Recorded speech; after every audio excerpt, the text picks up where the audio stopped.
ओ बूढ़ी माँ, घर पे हो क्या? मैं रखाल आया हूँ, एक बार आकर बाहर मेरी बात तो सुनो। बूढ़ी माँ, ओ बूढ़ी माँ। अरे राखाल, मैं घर के अंदर ही हूँ। तू सुबह सुबह मेरे इस टूटे घर में आया, देखकर बहुत अच्छा लगा। क्या हाल चाल है बूढ़ी माँ, कैसी हो? घर के अंदर किसी चीज की कमी वमी तो नहीं है ना? बस यही जानने चला आया। और अगर तू मेरे साथ ना होता तो इस बुढ़ापे में मेरा क्या हाल होता, ये सोचकर ही रोना आता है। ओहो, तुम इस तरह अफसोस मत किया करो बूढ़ी माँ, अपने दिल में कोई चिंता मत रखो। मेरे अपने पैदा किए बच्चे तो कभी आकर मेरा हाल चाल तक नहीं लेते। इस अकेले टूटे घर में मैं दिन भर पड़ी रहती हूँ। अब बूढ़ी माँ, इस दुनिया में तुम्हारे सिवा मेरा अपना कहने वाला कोई इंसान तो बचा है नहीं, तो क्यों ना लूं तुम्हारी हालचाल? तू साफ दिल का लड़का है राखाल। मुसीबत के दिनों में तू मेरे इस टूटे घर के दरवाजे पर आकर खड़ा हुआ है। जब तक मैं इस दुनिया में जिंदा हूं ना, मैं पूरे दिल से तुम्हारा ख्याल रखूंगा। तुम अपने मन को छोटा मत किया करो। कन्हाई बाबू, मैं गांव के उस दक्षिणी छोर की बड़ी खाली जमीन को लेकर एक नई बात करने आया हूँ। क्या रे चंदू, अचानक से क्या नई बात सूझी? सब कुछ साफ साफ मेरे सामने कहो। हमारी उस जमीन के पास अगर एक तालाब बना दिया जाए तो कैसा रहेगा? वहाँ बहुत सारी मछलियों का पालन किया जा सकेगा, क्या कहते हैं? चंदू, तुम्हारा ये नया विचार वैसे बुरा नहीं है, लेकिन तालाब खोदने के लिए चारों तरफ अच्छी जगह ढूंढनी होगी। कन्हाई बाबू, जगह तो हमारे पास ही है। गांव के उस राखाल नाम के लड़के का एक बड़ा पेड़ हमारी सीमा की जमीन पर झुका हुआ है। अच्छा, ऐसा क्या? वो बड़ा पेड़ हमारी ही सीमा के अंदर कैसे आ गया? इस पर तो मैंने ध्यान ही नहीं दिया। उस पेड़ को एक बार में काट देने से हमारा तालाब खोदने का काम ना बहुत आसान हो जाएगा। ओहो, तो फिर देर करने से क्या फायदा चंदू? तुम बाजार से मजदूर बुलाकर उस पेड़ को काटने का बढ़िया से इंतजाम करो। जाओ। गोपाल, तू इस दोपहर में रास्ते पर अकेले अकेले किस काम के सिलसिले में इतनी जल्दी में जा रहा है रे? माँ, मैं बाजार जा रहा हूँ, घर के लिए कुछ जरूरी सामान खरीदना है, अब मुझे जल्दी है। गोपाल, मैं तो तुम लोगों से कभी खाने कपड़े की उम्मीद करती ही नहीं। अरे माँ, अब रास्ते के बीच में खड़े होकर पुरानी बातें मत दोहराओ, मुझे बाजार जाने में देरी हो जाएगी फिर। चलो जाने दो। तुम लोग कम से कम अपनी इस जन्म देने वाली माँ की थोड़ी सुध तो ले सकते हो। इस बुढ़ापे में मैं बहुत अकेली हूँ। ओफो माँ, हमारे पास इतना फालतू समय नहीं है, क्या फालतू की बातें लगा के बैठ जाती हो? हैं? अपना घर चलाने में ही हमारी हालत खराब हो रही है और तुम हो कि अलग राग अलाप रही हो। अपनी माँ का चेहरा देखने के लिए तुम इस परिवार में थोड़ा सा भी समय नहीं निकाल पाते? अरे हम अपनी इस तंगी के संसार से खुद ही परेशान हैं, उस पर तुम्हें अकेले कब संभालें भाई? आमदनी अठन्नी है और खर्चा रुपया करने को बोल रही हो। मेरा दिल रो पड़ता है गोपाल, तू मेरी कोख से पैदा होकर भी आज ऐसी कड़वी बातें कह रहा है। अरे चलो तुम दिल छोटा मत करो माँ, फिर भी कभी कभी समय निकाल कर मैं तुम्हारे टूटे हुए घर में आ जाऊंगा तुमको देखने के लिए, ठीक है? अब खुश? कन्हाई बाबू, आप लोग कुल्हाड़ी लेकर इतने सारे आदमियों के साथ मेरे इस पुराने पेड़ के सामने क्यों आए हैं? क्या बात है? राखाल, ये पेड़ हमारी सीमा की जगह पर झुका हुआ है। हम यहाँ एक तालाब खोदने के लिए इस पेड़ को काट रहे हैं। क्या? कन्हाई बाबू, मैं हाथ जोड़कर कह रहा हूँ कि मेरा ये पेड़ किसी भी कीमत पर नहीं काटा जाएगा। आप लोग यहाँ से लौट जाइए, मैं आपसे निवेदन करता हूँ। राखाल, तुम इस तरह से बात मत करो।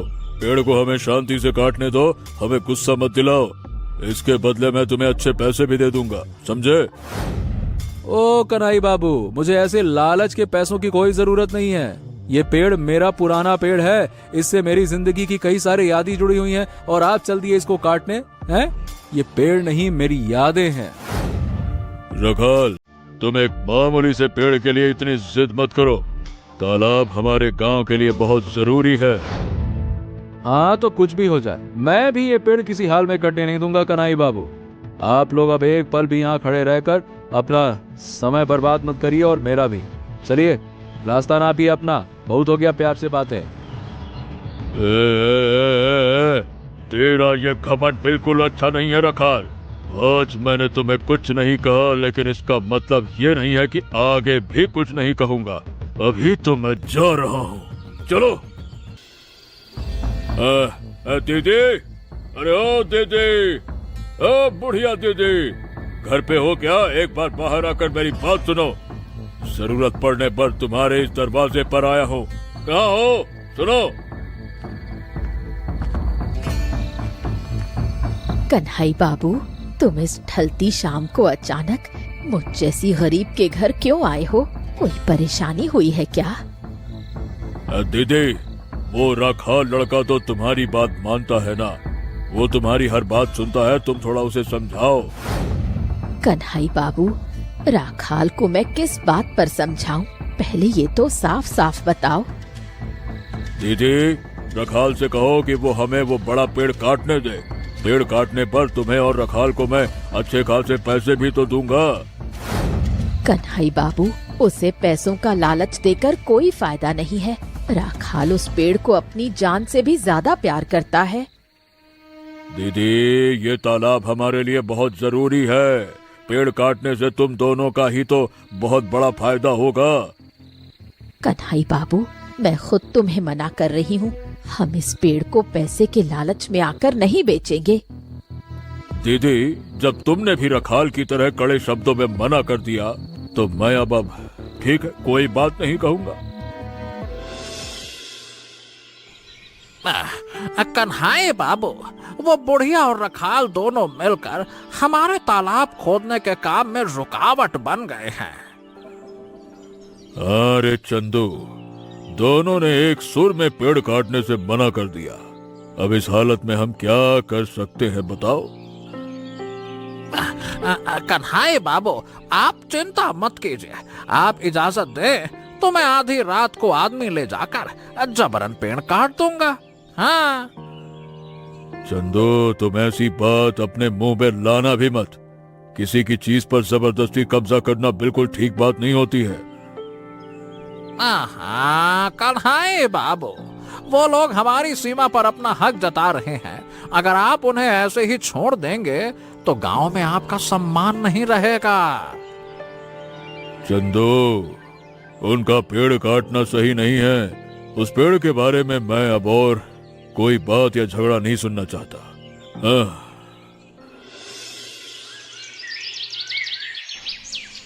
नमस्ते कन्हई बाबू, मैं आपसे एक जरूरी बात अकेले में करने आया हूँ। क्या रे राखाल, तुम अचानक से इस समय मेरे घर पे क्यों आए हो? कोई नई समस्या हुई है क्या? कन्हई बाबू, मैं आपसे गुजारिश करने आया हूँ कि हमारे उस बड़े पेड़ को आप लोग अब मत काटिए ना। अरे राखाल, तुम इस तरह से बात क्यों कर रहे हो? मैंने तो उस पेड़ को काटने का फैसला पूरी तरह से बदल दिया है। अब क्या समस्या हो गई है? कन्हई बाबू, वो पेड़ मेरे स्वर्गीय पिताजी की आखिरी निशानी है। उसके साथ हमारी जिंदगी की बहुत बड़ी भावनाएं जुड़ी हैं। तुम्हारे दिल का दर्द मैं अच्छी तरह से समझ पा रहा हूँ राखाल। चलो, अब तुम चिंता मत करो, ठीक है?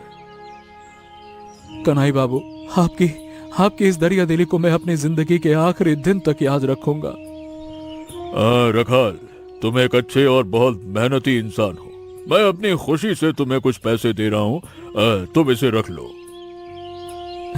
कन्हई बाबू, मुझे ऐसे पैसों की कोई जरूरत नहीं है। आपकी ये दया ही मेरे लिए बहुत बड़ी बात है, सही में। राखाल, अब बेटा तुम मेरे बेटे जैसे हो। मेरा दिया हुआ तोहफा तुम्हें लेना ही होगा। लो, पकड़ो।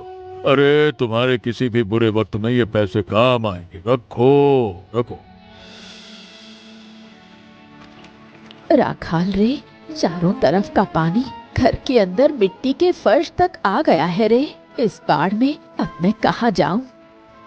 अरे बूढ़ी माँ, तुम अपने घर के अंदर इस तरह अकेली खड़ी होकर रो मत।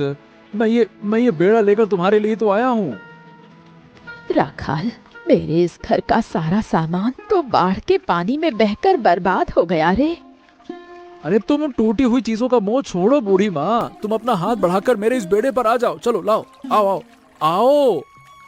राखाल, इस आपदा के समय तुम्हारे सिवा मेरा कोई अपना साथ देने वाला नहीं है रे। बूढ़ी माँ, तुम अपने दिल में डर मत लाओ, मैं तुम्हारे लिए एक सुरक्षित जगह का इंतजाम कर दूंगा। आओ ना अम्मा। राखाल, ये चारों तरफ का पानी कम होने से पहले हम दोनों किस जगह जाकर आसरा लेंगे? देखो बूढ़ी माँ, तुम और मैं अब से एक ही जगह पर एक साथ रहेंगे। चलो, अरे चलो, हम इस बेड़े को लेकर निकलते हैं। चलो।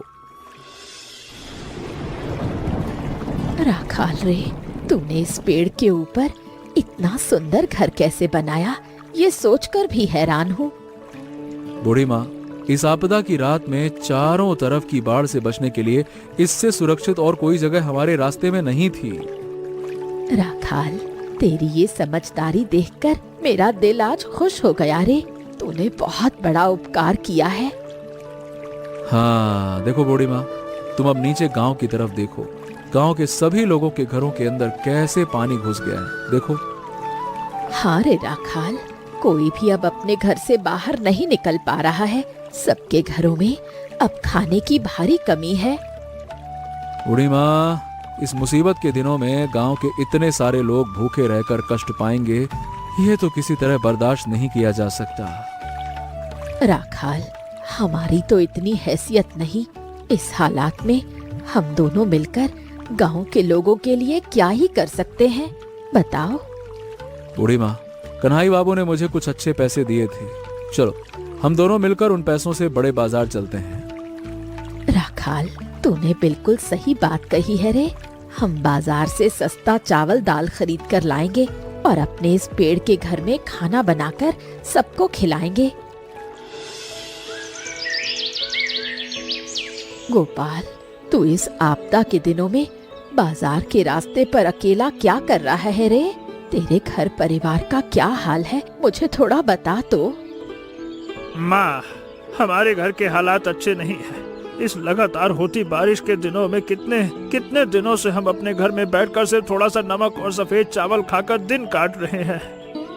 गोपाल, तेरे मुंह से ऐसी तकलीफ की बात सुनकर माँ का दिल तड़प रहा है रे। तू अब कोई चिंता मत कर। माँ, बाजार के अंदर आज किसी भी चीज की कीमत हम जैसे गरीबों की पहुंच में बिल्कुल नहीं है। एक छटांग चावल खरीदने के लिए मेरी जेब में फालतू पैसे नहीं बचे हैं। गोपाल, तू अब एक पल के लिए भी अपने दिल में दुख मत ला। तू अभी अपने घर की तरफ सीधा चला जा। अपनी सेहत का ख्याल रखना।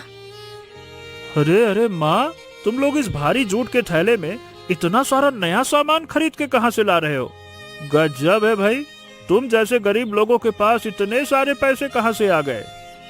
अपने रुपयों पैसों की बात अभी छोड़ रे गोपाल, उसके बारे में तुझे सोचने की जरूरत नहीं। तू अपने घर के अंदर शांति से रह। मैं समय पर तेरे लिए अच्छा गर्म खाना लेकर आऊंगी।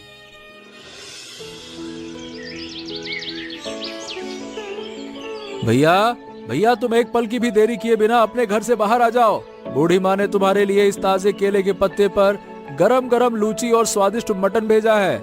आ जाओ। रखाल, ए भाई, तुम लोगों को इस चारों तरफ की तंगी के दिनों में इतनी महंगी लूची और मटन पकाने के लिए इतने सारे पैसे आखिरकार किस इंसान से मिले हैं रे? हैं?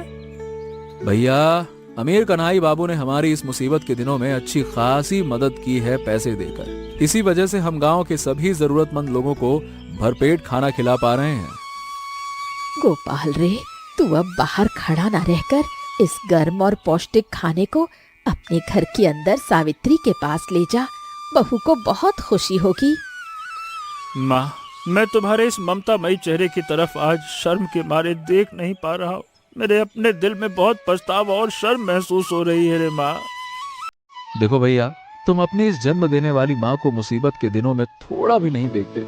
घर के बरामदे में थोड़ी जगह तक नहीं देते थे, मगर तुम्हारी माँ ने तुम्हारी तकलीफ की बात सुनकर तुरंत खाना भिजवा दिया।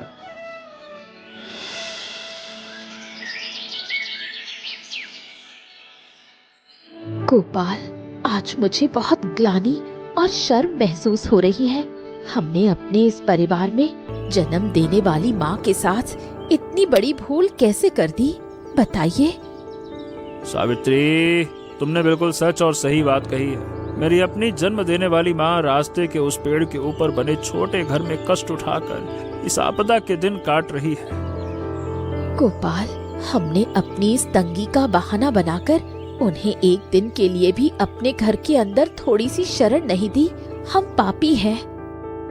सावित्री, मैंने अपने दिल में एक पक्का फैसला कर लिया है। अब से माँ को हम अपने घर के अंदर बहुत आदर और प्यार से हमेशा संभाल कर रखेंगे। ए गोपाल, अरे भाई तुम लोग इस चारों तरफ की तंगी के समय घर के अंदर मस्त बैठकर इतनी सुंदर स्वादिष्ट और महंगी लूची और मटन कहाँ से लाए भाई? साफ साफ बताओ मुझे, हैं? क्या कहते हैं कन्हई बाबू, आपने खुद तो अपने नेक दिल से गांव के सभी जरूरतमंद लोगों को इस आपदा के दिनों में इतनी बड़ी मदद अपने हाथों से ही तो की है, और आप पूछ रहे हैं? गोपाल, मैंने तो तुम्हारे इस गांव के किसी भी इंसान को कोई नया खाना या रुपया पैसा आज खुद से तो नहीं दिया रे। ये तो कैसी अजीब अजीब बातें कर रहा है। मैंने कब की मदद? अरे कन्हई बाबू, मेरी माँ और उस रखाल के लड़के ने मिलकर आपके दिए हुए सारे पैसों से चारों तरफ गांव के हर गरीब के पेट में ये मस्त गरम लूची और मटन बांटा है।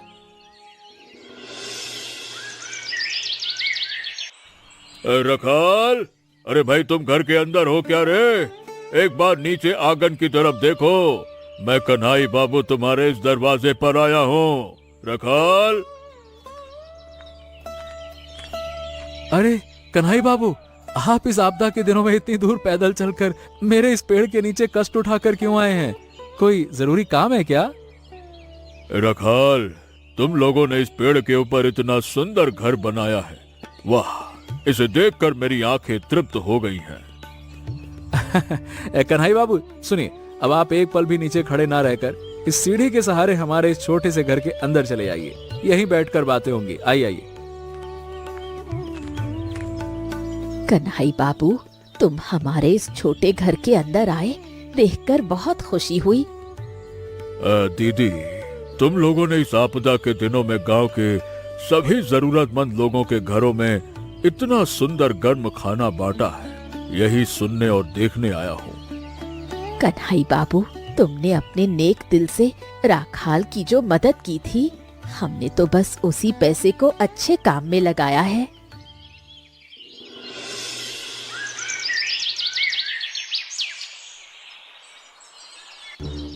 चंदू, अब तुम एक पल भी हाथ पर हाथ धरे खड़े न रहकर बाजार से भारी मात्रा में चावल, दाल और आटा खरीद कर लाओ। जाओ। कन्हई बाबू, इतना सारा सामान अचानक से किसके लिए खरीदा जा रहा है? हमारे घर के अंदर तो किसी चीज की कोई कमी ना है। अरे चंदू, तुम ये सारा सामान सावधानी से ले जाकर उस रास्ते वाले पेड़ के घर पर अच्छी तरह से पहुंचा देना। कन्हई बाबू, आपके ये सारे रुपए पैसे और इतना महंगा सामान तो वो बुढ़िया और रखाल लड़का मिलकर हजम कर जाएंगे। ए चंदू, तू अपना ये गंदा मुंह बंद कर। उन जैसे सच्चे और भले इंसानों के नाम पर ऐसा गंदा इल्जाम अपने मुंह से दोबारा मत लगाना, समझा? फालतू की बात करता है। कन्हई बाबू, मैंने तो बस आपके भले बुरे की सोच कर ये कड़ी बात अपने मुंह से कही है। मेरा कोई कसूर नहीं है। चंदू, इस पूरी बारिश के दिनों में बुढ़िया और रखाल मिलकर गांव के सभी जरूरतमंद लोगों को मन भर कर लूची और मटन पकाकर खिला सके, इसका इंतजाम होना चाहिए, समझा? कन्हई बाबू, अब जब आपने अपने मुंह से ऐसा हुक्म दे दिया है तो अब मैं और कोई बात अपने मुंह से नहीं कहूंगा। ठीक है, ठीक है।